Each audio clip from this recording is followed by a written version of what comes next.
চলতি সপ্তাহের টিআরপি তালিকা বাংলা টেলিভিশনে বেশ কিছু পরিবর্তনের ইঙ্গিত দিয়েছে। নতুন ধারাবাহিক দ্বারে দড়ি দড়ি মনে করি প্রথম সপ্তাহেই ৬.৮ নম্বর পায়, আর দ্বিতীয় স্থানে উঠে আসে। পল্লবী শর্মার অভিনয় এবং গল্পের গতি দর্শকদের মন জয় করতে শুরু করে বলেই মনে করে বিশ্লেষকরা। বিশেষ করে যখন একাধিক পুরনো ধারাবাহিক নম্বর হারাচ্ছে, তখন এই সাফল্য আরও চোখে পড়ার মতো। ঠিক এই সাফল্যের সময়ই আজ শুটিং ফ্লোরে ঘটে গেল এক অনাকাঙ্ক্ষিত ঘটনা। শুটিং চলাকালীন পায়ে চোট পান অভিনেত্রী পল্লবী শর্মা।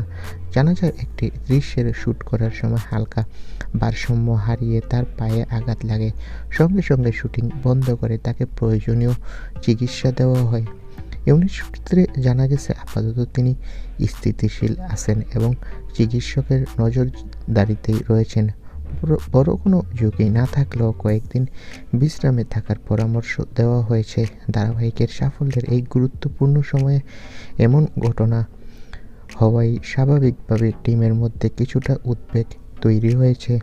এই সপ্তাহে যেখানে পরিণীতা ও পরশুরাম যৌথভাবে প্রথম রাঙামতি, দ্বিতীয় সেখানে তারে দড়ি দড়ি মনে করি এই ভালো সাফল্য সত্যিই প্রশংসনীয়।